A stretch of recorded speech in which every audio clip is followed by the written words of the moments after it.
วันนี้นะครับ23มีนาคม2567นะครับก็ได้โอกาสมาเที่ยวทะเลกันอีกครั้งหนึ่ง Hello สวัสดีครับนี่เด็กชายทาวินหนูได้นี่อยู่มะนะครับอเดลทำอะไรอยู่ครับเล่นโทรศัพท์ดูอะไรอยู่ครับแจ็คกำลังจะดูไมกี้อ่ะไมกี้ Minecraft ไมกี้แอนด์เจเจใช่อเดลกำลังสนุกติดโทรศัพท์ติด YouTube นะครับ YouTube Cat Game Minecraft ไมกี้กับ JJ วันนี้นะครับเราอยู่กันที่บางเสร่นะครับเพิ่งเดินทางมาถึงบ่าย2นะครับแล้วก็เดี๋ยวจะไปเที่ยวทะเลกันนะอเดลนี่ขอร้องให้มาหลายครั้งหลายวันแล้วนะครับวันนี้เพิ่งมีโอกาสก็ไม่ได้เที่ยวกันมา3 เดือนเต็มแล้วนะครับตั้งแต่ปีใหม่เลยอเดลนี่ป่วยเป็นหายเป็นไข้นะครับเป็นหายแล้วก็ล่าสุดเมื่อ2 สัปดาห์ที่แล้วนี่ป่วยเป็นไข้หวัดใหญ่กันทั้งบ้านเลยนะครับก็อยู่แต่ในบ้านกันนะครับวันนี้ก็ปิดเทอมพอดีนะครับอเดลปิดเทอมพอดีส่วนป๋านี่ยังไม่ปิดหรอกนะครับแต่พามาเที่ยวก่อนเนาะอเดลเนาะครับเดี๋ยวไปเล่นน้ำทะเลกันนะครับจริงเหรอ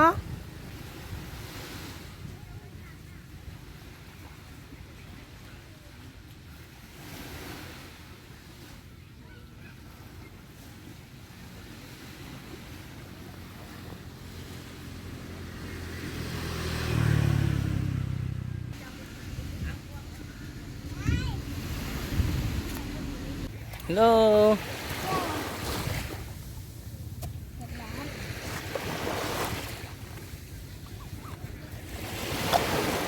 ทำอะไรครับ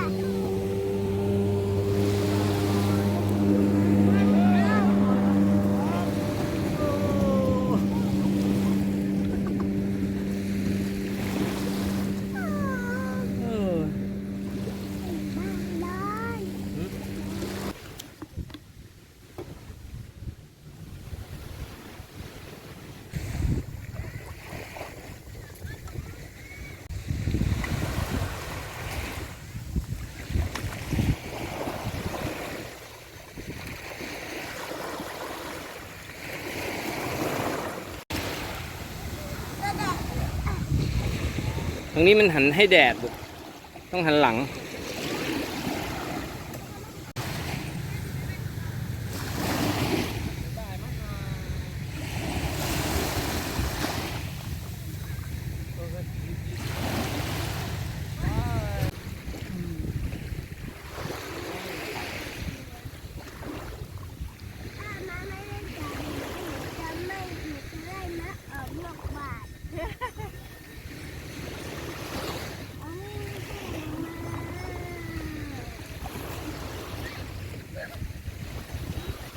เร็ว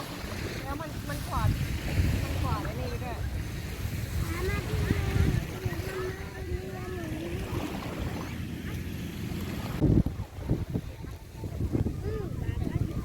พระอาทิตย์ใกล้จะตกดินแล้วครับวันนี้เรามานั่งกินข้าวกันชายทะเลนะครับชายหาดบ้านอำเภอนะครับ หลังจากเล่นน้ำมาแล้วเดลหิวจัดครับหิวจัดอุ้ยเดลท้องฟ้าสวยมากเลยครับมันเป็นแสงไอ้นี่ซูมเข้าไปใกล้ดูซูมได้ไหมซูมไม่ได้ครับ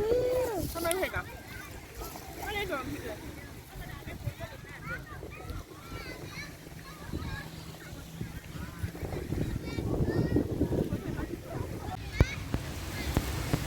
เดี๋ยวครับ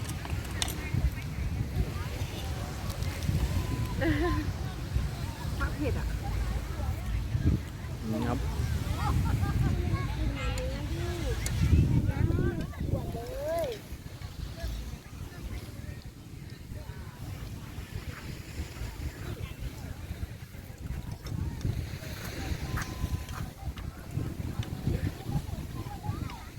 อ๋อ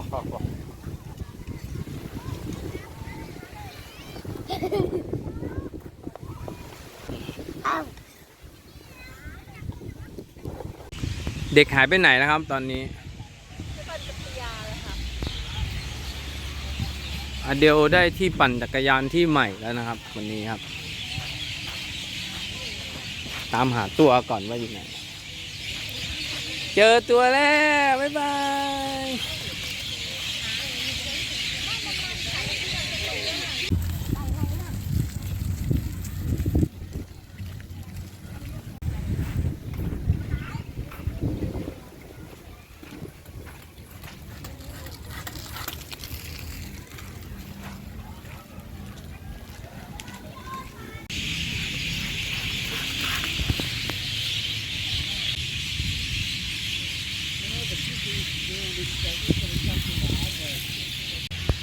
เป็นไงครับ ไปปั่นจักรยานมาสนุกไหมครับ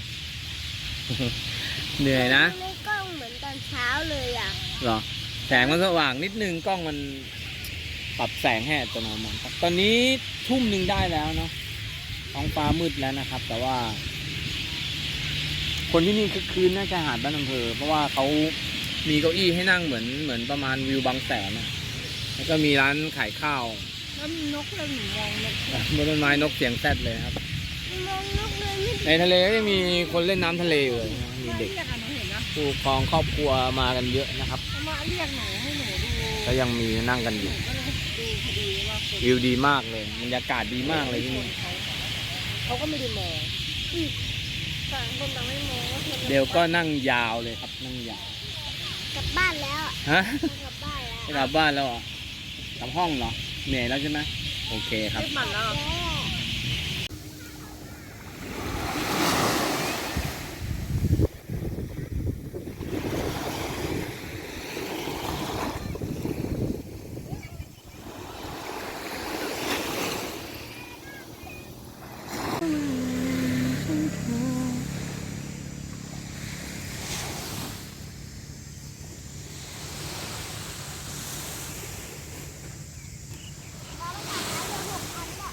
เดลเช้านี้มาเล่นทรายแต่เช้าเลยนะครับมาเล่นทรายที่บางสะเลที่เดิมยังไม่ได้ไปไหนนะครับเช้านี้โปรแกรมก็คือมาเที่ยวชายทะเลก่อนนะครับแล้วก็เดี๋ยวเสร็จแล้วจะไป331 Station แล้วค่อยกลับบ้านเนาะ331เดี๋ยวไปช่วงสายๆหน่อย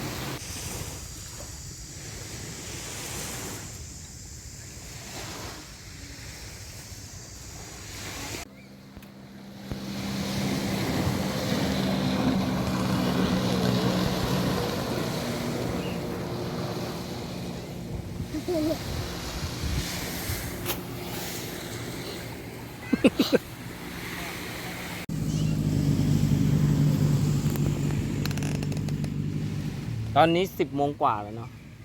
10 โมง 10แล้วครับเด็กชายทวินนี่ก็ยังเล่นทรายไม่เลิกเลยครับ ก็ยังไม่กลับด้วย ดู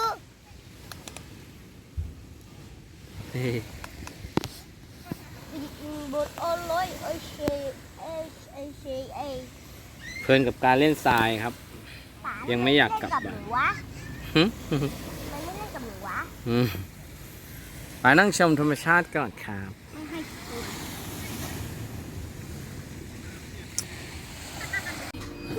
มาปิดท้ายที่เดิมอีกแล้วครับ ทาวิน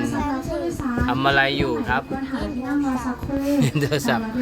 ให้มานั่งเครื่องบินนะลูกไม่ให้เล่นโทรศัพท์ หากเครื่องดื่มพร้อมแล้วเสร็จเราจะประกาศเรียกตามหมายเลขตั๋วที่ผู้โดยสาร ไปนั่งเครื่องบินก่อนมาลูกปะเดี๋ยวค่อยมาเล่นมาที่ว่างแล้วปะ เลข95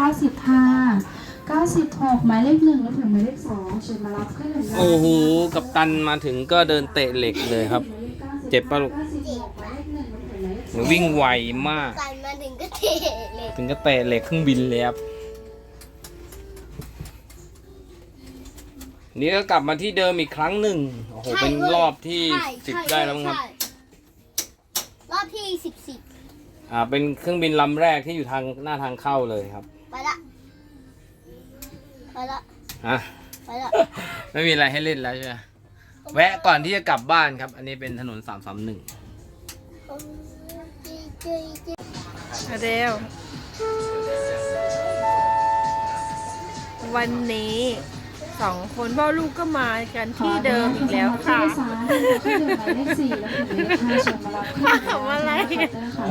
ผู้โดยสารท่านใดที่จะขึ้นถึงหมายเลข4ถึงหมายเลข5ที่อยู่หมายขั้นสุดเป็น เป็น ที่ จุด เรียบร้อย ที่ แล้ว แอ ค่ะ ร์เย็นฉ่ำที่สุดนะครับ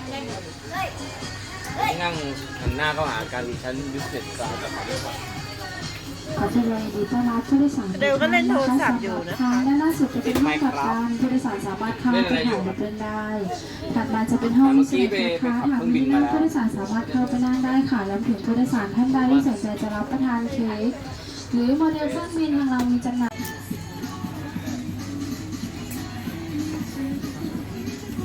อะไรเนี่ย เฮ้ยไม่รู้อ่ะ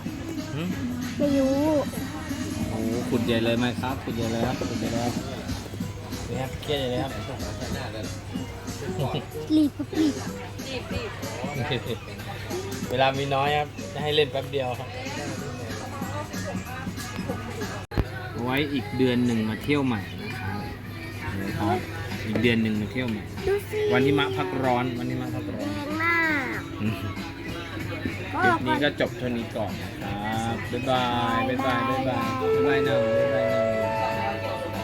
ขอบพี่วอลลีต้อนรับผู้โดยสาร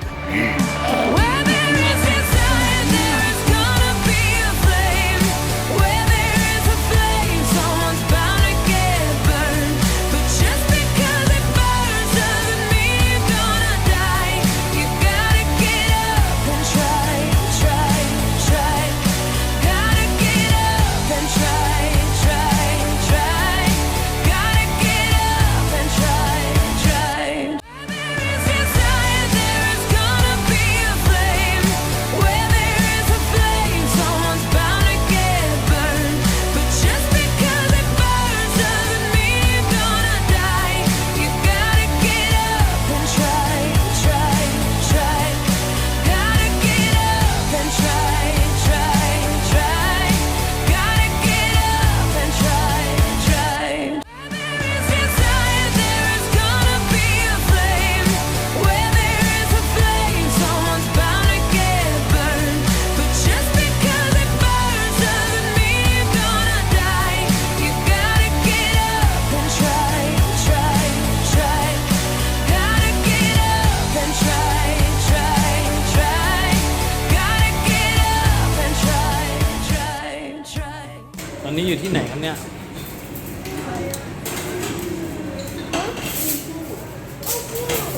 อูฟูที่ไหนครับหนองจอก นี่ดิ อ๋อนี่นะครับ แตงโมกำลังมาแล้วหนูชอบกินอะไรสุดบอกป่าดิหนูชอบเอา ไก่เชียงไก่เชียง